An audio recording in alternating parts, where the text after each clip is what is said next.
Hello, my friends. My name is Adam, and I'm on a quest to be the most prolific reviewer of all time. And to do so, I review a lot of stuff, mostly movies and television. Today, I'm going to be reviewing Mr. Robot.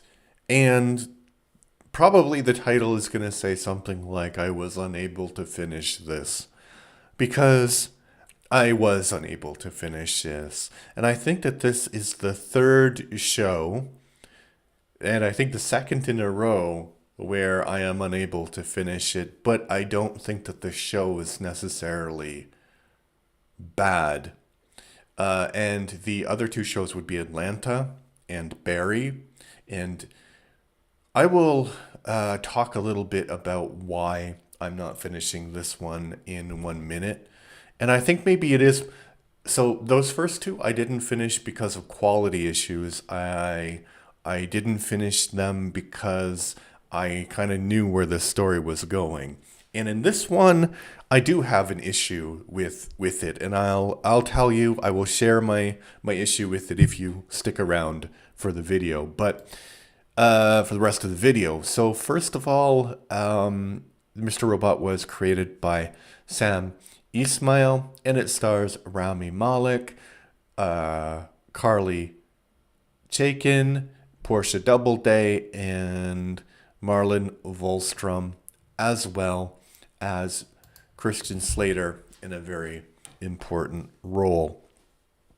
So, what is the plot of Mr. Robot?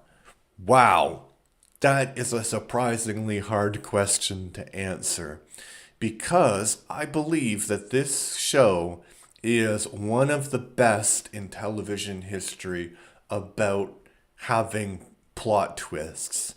And I'm not going to reveal any of them here because I don't think that the plot twists are necessarily important to me and my opinion.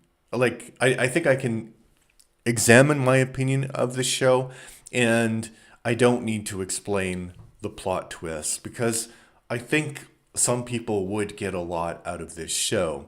So I don't know if you can watch it and know what the plot twists are. I really don't know, so I'm not gonna like risk it. So, Mr. Robot is about a guy, a hacker, and his name is Elliot. And Elliot, he decides, well, I can't really I can't really say exactly what Elliot decides and what other characters decide because Elliot has a lot of psychological problems.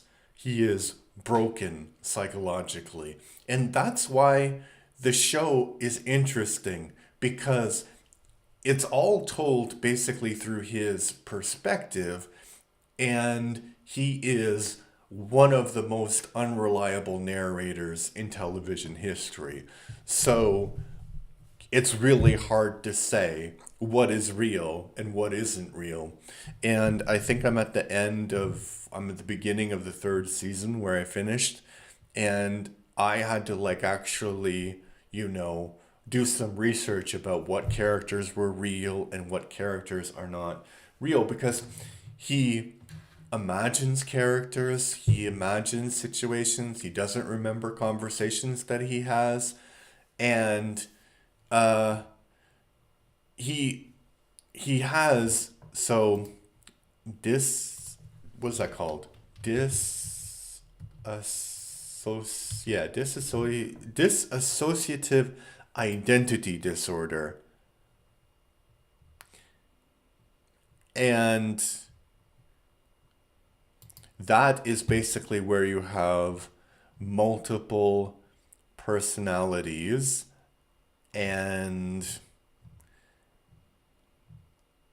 I don't know, I'm not going to read the whole thing about it, but I actually saw that, and I might be wrong, so correct me if I'm wrong, but I saw that a lot, like, this is one of those disorders that's very connected to media portrayals. So if you have, like, a very popular media portrayal, then you have like hundreds of cases, and the actual number of cases might be significantly lower. There might be, I don't know, 10. I heard like a very small number, like there's 10 people with this problem in the United States. So at any given moment. So it's really, really small, actually. But recently on TikTok, like maybe 5, 6 years ago, there was a big trend of people saying that they had this. So, and that kind of fed into people claiming to have this. But this is fiction, and Elliot is a fictional character, so he can have it, and many more fictional characters have had this than in real life. So that's clear. But anyway, I think. Maybe I'm wrong, but I don't think I am. But if I am, you can argue about it in the comments. But I'm not talking about like real life examples. I'm talking about this fictional example. So there's a reason he doesn't remember some of the conversations that he has. There's a reason, and there's a reason why sometimes events go in one way and sometimes events go in another way. Yeah. So as I said, some of the twists are quite brilliant. And I think because we see things from his perspective, that's why the twists work. And I have to say, sometimes I am good at knowing when a twist is coming, and sometimes I'm not good at all. And I think in this particular case, I was not good at all at it because I think the way they're telling the story is quite brilliant. And I think Malik does a very good job. I think this is his best role ever. He does a really good job as Elliot, as somebody who is both like broken and tender and also really, really angry. So let's go back to the question of why I don't want to finish this. I don't think it's a question of quality, although I do have some reservations about the story. And I did read ahead a bit about what actually happens, so I do know the explanation, the in-story explanation for different events, which I'm not going to share with you because if you're interested in this show, you should watch. But why do I think it doesn't work? So at its core, you have Elliot and you have this personality, which is shown to us as Elliot, and he is like interacting with like different people throughout the show. And there is this plot that he or some other personality of his has set forth in motion. Maybe. We don't know. Right? But I think that the problem I have is that he is able to get a group of people together who are fiercely loyal to him. Now, one person is loyal to him because that's his sister, so it makes sense. And another person is not involved in the beginning, but she's loyal because they grew up together. Those two characters make sense why they would be loyal to Elliot, despite his clear mental struggles. But then you have other people who see Elliot talking to himself, arguing with himself, forgetting like big things about what's happened in like major like conversations he's had with these people. And this is the thing I don't buy. I don't buy that people would be like so incredibly loyal to Elliot. And it's not like everybody is incredibly loyal to Elliot, but there is this one guy who clearly sees there's something wrong with him, and then he's like, yes, my leader, my guru, you are the person for me, basically. And that doesn't make any sense. And I think like I think that this plot would be very hard for somebody to achieve who was mentally stable, let alone somebody who is completely off his rocker, you know. I know that's not the most sensitive way of putting it, but he's not functional, I guess is my point. he can't function properly. So how can he do this? And I think the so let's put that aside. That's my main problem with it.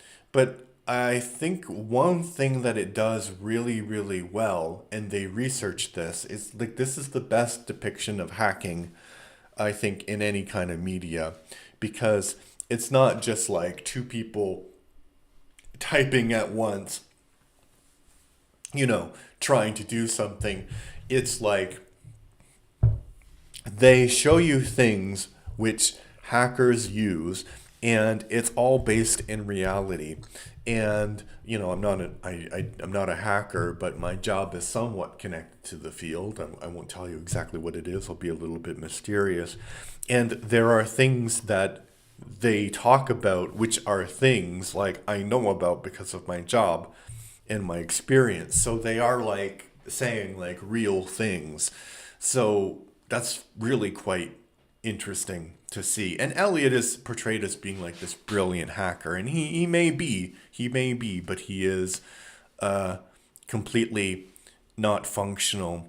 And then I think the other problem I have with the story of Mr. Robot is you can tell that it was created pre-Trump, and Trump was elected in the middle of its run.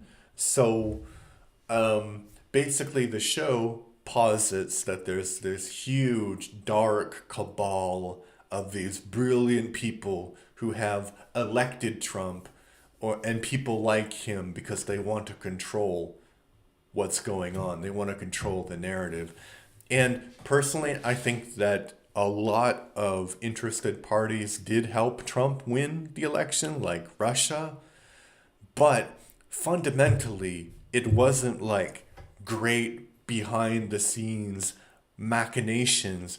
It was and I'm sorry to say this might be a little bit offensive, but it was the sheer audacious stupidity of Americans that elected Trump. The first time, maybe not so much. But the second time, you know what you're getting, and you're like, yeah, I have a pudding made of human excrement. Let me digest that. Lovely. Audacious stupidity. It wasn't any kind of like intellectual machinations. It was this audacious stupidity. And in the first part too, as well, like part one of Trump's uh, debacle of a presidency, you know. So I don't think that you needed any big conspiracies to get Trump to be president. And maybe actually it does kind of make sense, Mr. Robot, the feeling you get when you watch Mr. Robot, because there was a lot of anger going on when Trump was first elected. And I think like it's kind of hard to maybe realize this because all of this stuff happened many years ago now, which is crazy how time works when you get older. But like I remember how people felt in 2016, and this was like pre-pandemic, but people felt like instability, right? Because you had like from September 11th until that moment, you had crisis after crisis after crisis. And one of the biggest ones was the Great Recession, which led to Barack Obama being elected. And you had like, the terrorist group called F Society is kind of like a reflection of Occupy Wall Street.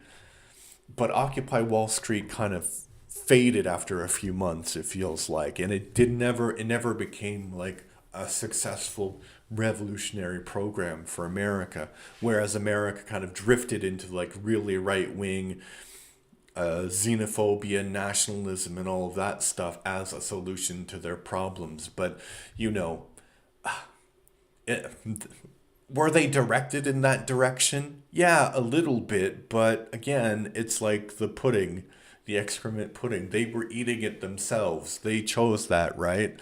So I don't know. Like I get the feeling, I get the vibe from Mr. Robot, but I think the what is that word? The diagnosis was completely wrong. about why people felt that way and what they would want to kind of overcome that, if that makes any sense. Like, I don't think that Mr. Robot is necessarily like a political show, even though it has a lot of politics. Yeah, maybe that's my other problem about it is that the show is trying to do two things. It's trying to focus on Elliot and Elliot's problems and his world, and it's also trying to focus on the world that they live in, right? Like this political, social, economic stuff. And I think it doesn't actually work that well because Elliot is such an unreliable narrator. And I think when you kind of anchor it in real events, especially when we know what happens with Trump, that it wasn't some great intellectual conspiracy to elect Trump, you know, it kind of ring the political aspects, the sociological aspects of it ring a little bit hollow for me. Although I have to say, it's kind of like a situation where I understand why it's brilliant, but I have problems with it. And I said something like that about Attack on Titan, and people really didn't like that. They're like, "You, how can you not like this?" But I think with Attack on Titan, I just didn't like the idea, right? I didn't like the idea of the story. And I understand that the story was told brilliantly. But yeah, maybe this is the similar situation where I don't really like how the story is anchored. But that doesn't mean that it's not good and it's not brilliant, because as I said, there are two things, four things, but two. Sorry if you're British. Um, two things, if you that make this show much better than other shows. And the first thing, they're connected, which is that Elliot is a very unreliable narrator, and we see things mostly through his perspective. So the things that we see from his perspective, which is like 80% of the show, we can't really trust. And because of that, the show is able to do very significant plot twists that just are stunning and astounding. So if you've never seen it and you kind of like gritty thriller kind of shows, very, very intellectual shows, you'll like this. Did I like it? Yes and no, but not enough to finish, I have to say. I won't finish it because I just don't like the idea of this story. And I know where it's going because I read ahead. But all right, if you like my reviews, what you could do is you could give me a subscription. You could subscribe on my YouTube channel. You could like this video. You could leave comments. Like if you argue with me, that's actually great because then I can kind of understand where other people are coming from and why they like something. Yeah, and if you're listening, I'm trying to get to 1,000 subscribers by the end of March. A little bit ambitious, but if you like it, please subscribe. And yeah, if you're listening on Spotify, please give me a follow. All right, thanks. Have a nice day. Bye bye.